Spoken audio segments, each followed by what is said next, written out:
tus maravillas.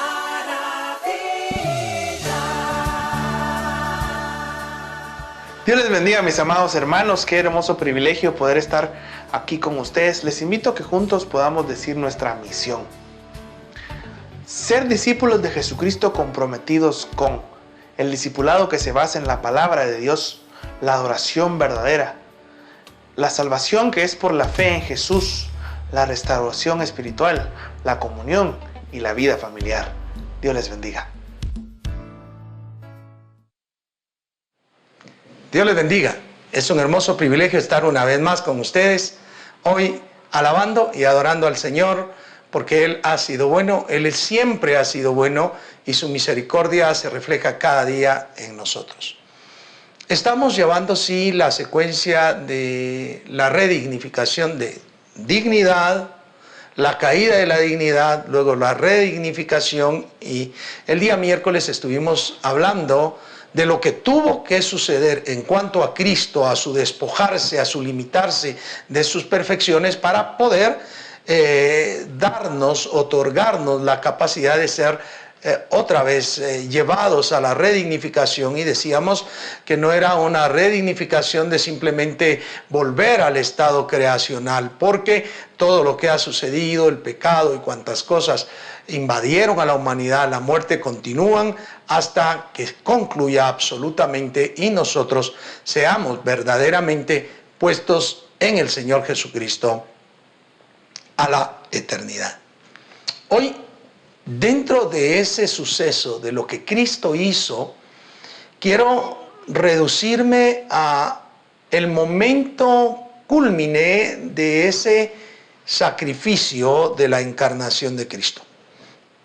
Hemos señalado ya en varias oportunidades que no es solamente la resurrección, por ejemplo, lo que nos interesa, aunque es parte vital de nuestra fe.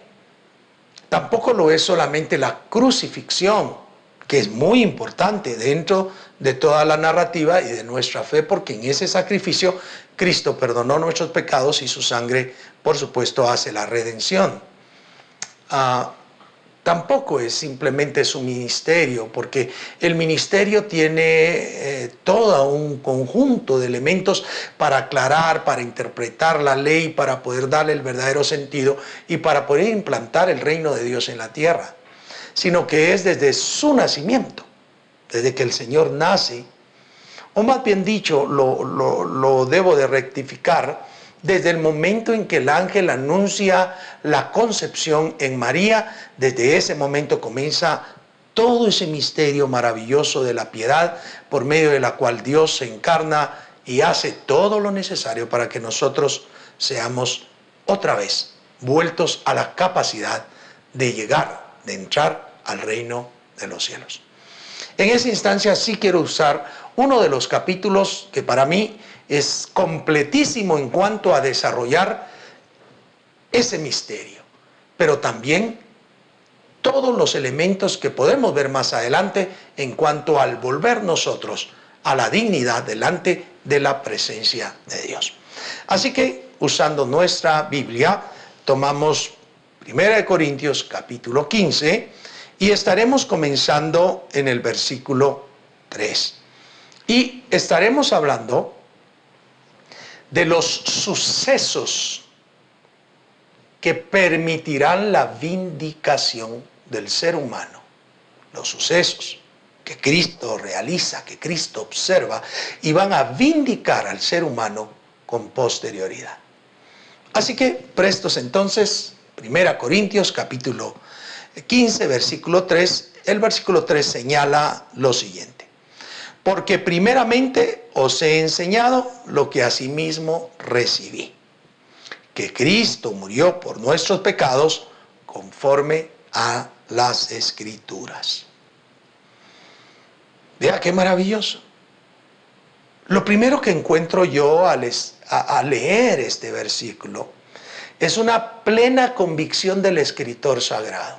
Él está convencido, está seguro, completamente seguro, que recibió del Señor lo que les ha estado enseñando en la iglesia de Corinto.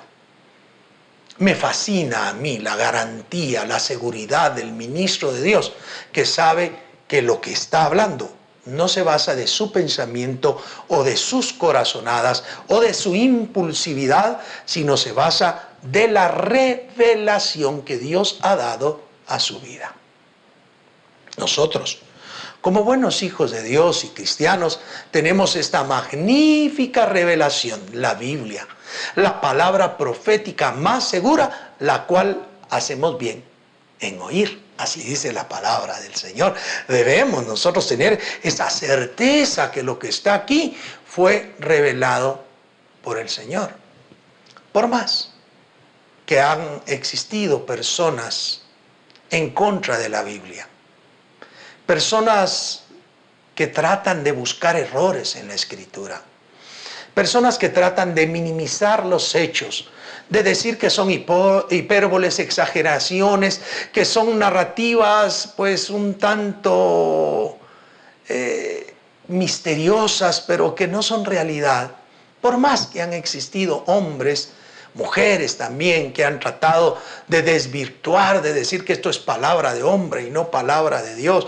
Por más que hay corrientes filosóficas y aún teológicas que tratan de negar la revelación de Dios en su palabra, nosotros estamos plenamente convencidos, nosotros estamos seguros, nosotros creemos que la Biblia es la palabra de Dios. Y me fascina entonces que el escritor sagrado se acerque a su audiencia con esa certeza. Yo les estoy explicando lo que yo recibí. ¿Y qué es lo que recibió? ¿Qué es lo que él aprendió? Él señala ahí al final de ese verso 3 que Cristo murió por nuestros pecados conforme a las Escrituras. Primer evento maravilloso que debemos reconocer por fe después de la revelación de la palabra de Dios es que Cristo murió por nuestros pecados, que no fue una muerte más, que no fue un judío más crucificado, que no fue alguien más que lo subieron en el madero y ahí murió. No. Debemos reconocer que Él murió por nuestros pecados, que el propósito de la muerte de nuestro Señor Jesús era para limpiar nuestra vida de los pecados, para darnos perdón de los pecados. Pero todo eso conforme a las Escrituras. El tratar de cotejar, el tratar de confirmar por medio de las mismas Escrituras el sacrificio de Jesús implica darle esa validez real a la revelación divina. Jesús no se aventuró. No podía Jesús arreglar las cosas para que todo saliera conforme se había escrito. Él vino a cumplir la palabra, la Escritura. En Isaías 53, usted observa en los primeros versículos que se narra precisamente cómo iba a padecer el Mesías. Jesús aparece para morir por nosotros. Y eso es narrado ahí en Isaías 53. Usted puede verificarlo, especialmente en los versículos 5 al 12. Usted puede verificar que se anunció en las Escrituras, los profetas anunciaron que Jesús padecería y que sería muerto. También Daniel, al hablar de la profecía de las semanas 70, cuando habla de las 70 semanas, habla del momento específico dentro de esa profecía en la cual se le quitaría la vida al Mesías por él mismo. Él entregando su vida por nuestros pecados. Así que el primer acontecimiento maravilloso que debemos de tener en nuestro corazón por fe, y usted debe tenerlo, mi querido hermano, mi querida hermana, usted debe de estar seguro que Cristo murió por sus pecados. Nosotros, los seres humanos, nada podemos hacer por nosotros, porque nuestro corazón, porque nuestra vida, por esa misma naturaleza que se cogió debido al pecado, estamos invadidos y muchas veces tendientes al mal y más mal y más mal. Así que ese versículo nos introduce entonces a esos eventos maravillosos para que la vindicación se dé. Morir. En el versículo 4 se habla del segundo elemento, el tercer elemento también se hablará ahí, y se dice primero, y que fue sepultado. Verso 4, y que fue sepultado. O sea, Cristo no solo murió. El segundo evento es que fue sepultado. Su muerte fue verdadera. No fue ficticia, no fue una planeación para ver si se lograba engañar a la gente, no era una persona que estaba jugando para ver, me finjo muerto y así, no era una catalepsia tampoco, es una muerte real. Jesús muere y es sepultado. A mí me gusta cuando la narrativa del expositor evangelista dice que cuando José de Arimatea pide el cuerpo de Jesús, llevaba sales aromáticas para el ritual de el funeral de Jesucristo. ¿Por qué me gusta? Porque para ejercer el funeral, aunque fue hecho rápidamente porque se acercaba el Sabbat, implicaba amortajar al muerto y durante el amortajamiento, el irle vendando, ir poniendo sales aromáticas, incienso, mirra, entre otros productos, se le va colocando y normalmente el rito implicaba un promedio de unas 100 libras de sales entre estos productos de mirra e incienso que estoy mencionando. ¿Se puede imaginar usted? Envuelto usted en unas 100 libras de material para que al llegar el momento de la putrefacción, usted no llega tanto. El ritual implicaba eso. Así que lo que hizo José de Arimatea y quienes le acompañaron al sepelio, al entierro de Jesús, en esa cueva nueva que no había sido sepultado nadie para que se cumplieran las escrituras, implicó tomar a Jesús y vendarlo rápidamente y ponerle todas esas cantidades de incienso, mirra, esencias aromáticas, sales aromáticas, y cubrirlo todo hasta en el rostro para que no oliera tan mal. La tradición judía dice que al llegar el tercer día, o sea, las 72 horas de muerta la persona, el ángel de la muerte desciende y toca el coxis para que allí comience el estado de putrefacción. Por eso fue necesario que Jesús no llegara a las 72 horas de muerte. Porque si él hubiese llegado a las 72 horas de muerte, entonces hubiera tocado el ángel de la muerte y comienza la putrefacción. Por eso allá el salmista dijo, no permitirás que tu santo vea corrupción. A eso se refería el salmista, no permitirás que tu santo vea corrupción. Porque Jesús no podía entrar en estado de putrefacción y por eso se levantaría antes de las 72 horas de muerto.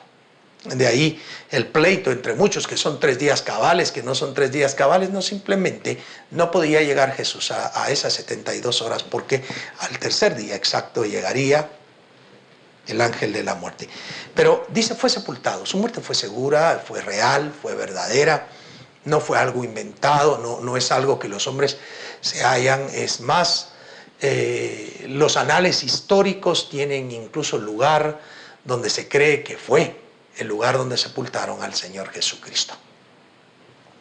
Pero ese fue el segundo hecho, el segundo asunto grande que va a permitir que Jesús realice esto para vindicarnos, y habla del tercero que está aquí, y que resucitó al tercer día conforme a las Escrituras. Resucitó al tercer día. Mucha gente dice, no, si él no estuvo en 3 días, no. Pero es que insisto, quizá las personas a veces no comprenden esto.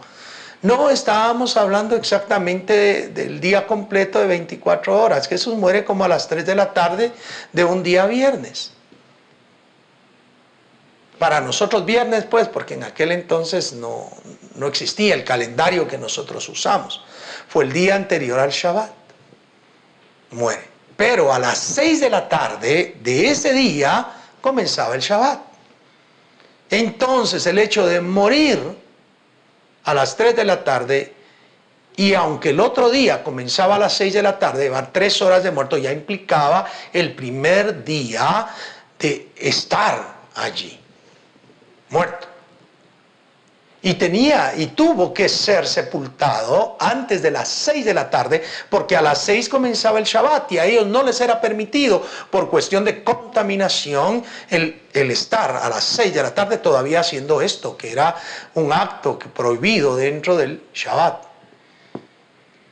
El Shabbat inicia a las 6 de la tarde de ese día anterior y trasciende hasta las 6 de la tarde del siguiente día. Y por eso es que Jesús resucita muy de madrugada, muy temprano, porque resucitó después de las 6 de la mañana aproximadamente. No lo sabemos, la Biblia no nos lo revela, pero creemos que hay sí el tocar 3 días diferentes de estar allí en el sepulcro. Y Él se resucita al tercer día. Insisto, exactamente la hora no la sabemos, pero lo que sí sabemos es que era muy de mañana. Muy de mañana. Muy probablemente a las 6 de la mañana. Entonces, mis queridos hermanos, nosotros tenemos que creer en Dios. Creer en la palabra revelada que Dios estuvo, o Jesús estuvo 3 días allí metido. Pasó el día viernes para nosotros, el sábado y una parte del día domingo, muy chiquita quizá, pero ahí está. Y aunque hay muchos estudios tratando de decir no fueron 3 días, fueron 2 u otra cosa, o que ese sábado era doble, y cuántas explicaciones hay teológicamente, lo interesante aquí es de que Él efectivamente muere, se sepulta y resucita. Ustedes recordarán que dentro de la misma narrativa de los evangelios existe la posición que los sacerdotes fueron con Poncio Pilatos y le dijeron es necesario que hagamos algo porque no está el cuerpo, y recordamos que aquel sinvergüenza, que aquel maleante, refiriéndose a Jesucristo, había dicho que resucitaría al tercer día. Ellos pagan a los guardias que estaban allí, que era guardia del sumo sacerdote, y se desaparecen para que dijeran que habían llegado los discípulos a robar el cuerpo de nuestro Señor Jesucristo. Fue una mentira, pero ahí está la verdad. La verdad es que Jesús resucitó de entre los muertos. Entonces, hay 3 eventos que han sucedido que Jesús realiza: morir, ser sepultado y resucitar. Sin estos aspectos en nuestra fe, perdónenme, no existe nuestra fe. Porque cualquier hombre pudo haber nacido de una manera milagrosa, como se habla incluso místicamente de algunos. Y si muere y queda ahí sepultado y no se levanta, pues no es más que otro hombre común como nosotros. Así hay algunas religiones que tienen en exposición el cuerpo de su líder máximo. Ahí está, es un hombre común y corriente, pero Jesucristo se levantó de entre los muertos. Jesús, por el Espíritu Santo, fue levantado de entre los muertos en la resurrección para vencer a la muerte. El último enemigo vencido fue la muerte. Entonces tenemos 3 acontecimientos bellos, bonitos, que nosotros debemos de enfatizar, porque el Señor muere, sepultado y resucita. Y yo quiero decirle y detenerme este momento para preguntarle si usted realmente cree en estos elementos. Recordemos Romanos capítulo 10, versos 9 y 10, que nos dice que si creyeres en tu corazón que Jesús es el Señor y confesares con tu boca que Dios le levantó de los muertos, serás salvo. Porque en el corazón se cree para justicia, pero con la boca confesamos para salvación. ¿Crees realmente eso? El proceso para poder ser dignificados está en lo que hizo Jesucristo. Y estos 3 eventos debes de creerlos como hechos reales, como hechos vindicadores de la salvación que Jesucristo vino a darnos, porque en esa vindicación de Jesucristo nosotros también seremos vindicados para la vida eterna que viene a nosotros por la fe en nuestro Señor Jesucristo. Esto también fue para que se cumpliera la Escritura.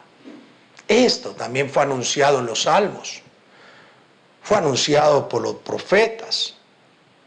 Ya nosotros debemos entender, mis queridos hermanos, por ejemplo, allá en el Salmo 17, 8 a 9, se habla precisamente de esto, de cómo el Mesías recibirá la gracia, la bendición del Señor, y en Oseas 6 también se menciona.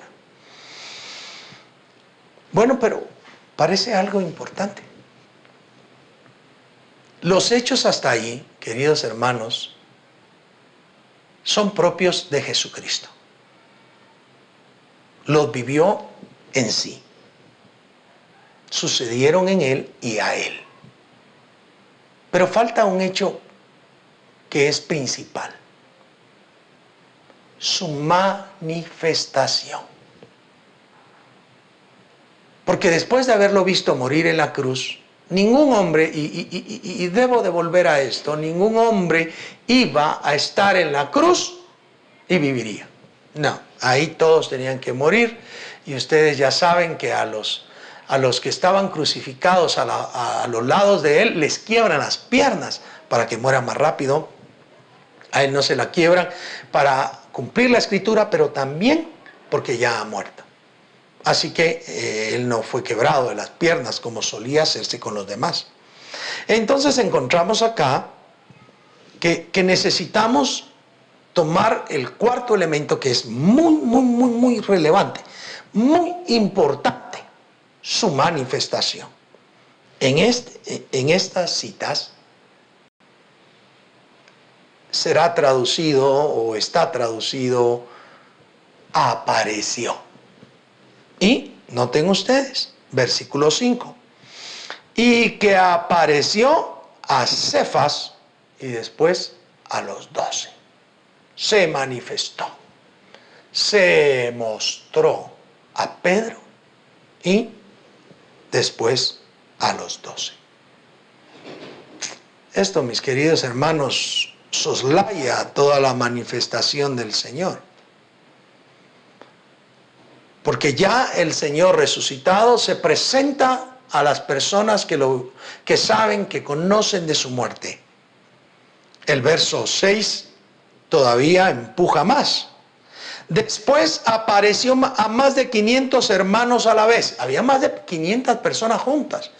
Y llegan, se presenta el Señor Jesús a esas personas, a más de 500.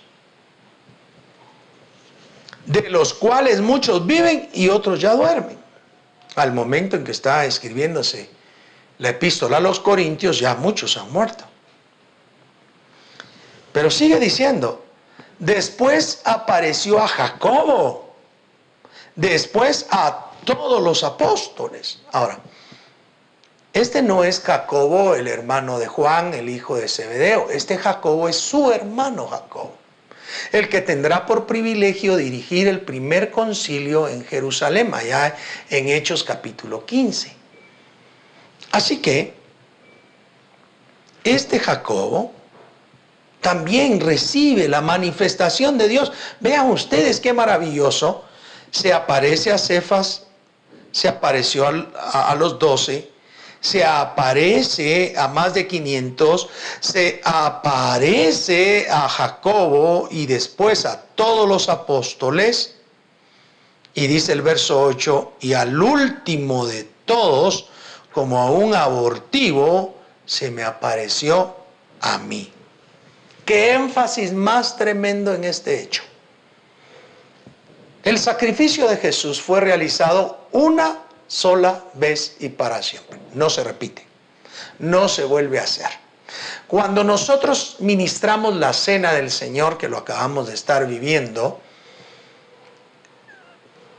no estamos sacrificando a Cristo, como algunos planean, algunos explican.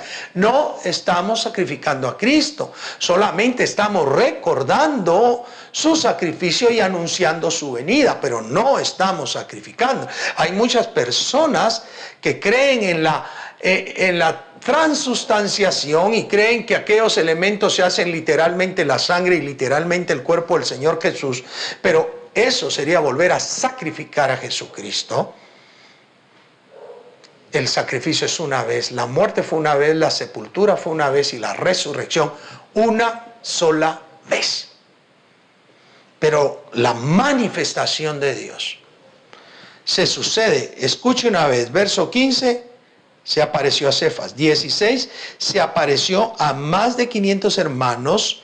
Verso 7, se apareció a Jacobo, después a los apóstoles, y de último, como a un abortivo, se me apareció a mí.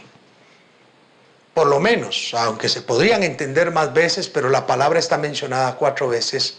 Un énfasis increíble a la manifestación del Señor Jesucristo resucitado. Un énfasis maravilloso. Así que nosotros debemos de tener convicciones de esa manifestación, querido hermano, querida hermana, consiervo del Señor, amigo que me estás escuchando. ¿Cómo está tu vida? ¿Se te manifestó el Señor? Cualquiera viene y dice, no, pero es que ahí en 1 Corintios el Señor se le manifestó a esas personas porque eran los que estaban cerca. A nosotros no se nos muestra. Pero yo me temo que sí. Y cuando digo me temo, no es que no tenga seguridad, sino contra aquellos que creen que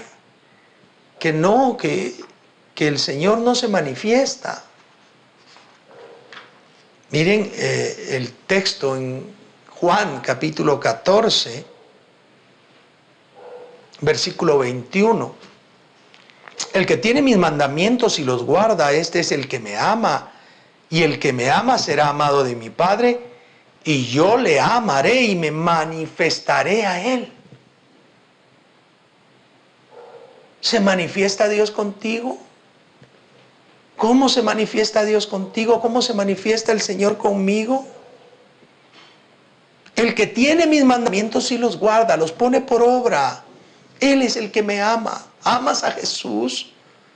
Y yo espero que lo ames con todo tu corazón y que cumpla los mandamientos del Señor y que cumpla los mandamientos de Él para mostrar el amor verdadero. Y aquel que le ama, aquel que guarda los mandamientos, que los cumple, es amado del Padre. Y si es amado del Padre, el Señor Jesús le ama. Y si el Señor Jesús le ama, se le manifiesta. ¿De qué manera se manifiesta el Señor Jesús? ¿De qué manera se ha manifestado a ti? A veces somos tan ciegos, tan cegatones,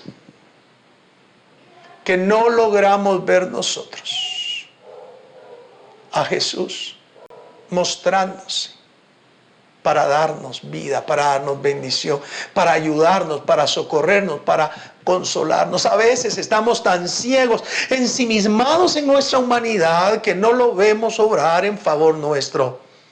Pero Jesús murió, fue sepultado y resucitó para que esos hechos contundentes sean parte de tu fe. Pero existe un hecho contundente, maravilloso, que es que se manifieste a ti, que se manifieste a mí. Y sí, Dios se manifiesta y se ha manifestado por su palabra reveladora, pero se manifiesta al hombre. ¿De qué manera se manifiesta a Dios? Se manifiesta de muchas. En sueños, en cuadros mentales, en voz audible, hay que reconocerlo, que muchos lo han escuchado.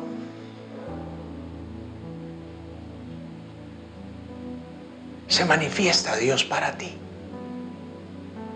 En convicciones del corazón, hablándonos por un extraño, Y Dios es tan maravilloso que a veces a los que no conocen a Dios los usa. Como cuando usó aquella burriquita contra su profeta que estaba vendiéndose. Dios se ha querido mostrar a ti, se ha querido manifestar a ti, porque el orden vindicatorio, el orden de esa manifestación de Dios es el cuarto elemento que Jesús realiza para que nosotros estemos en paz con Él y en bendición. Si tú has comprendido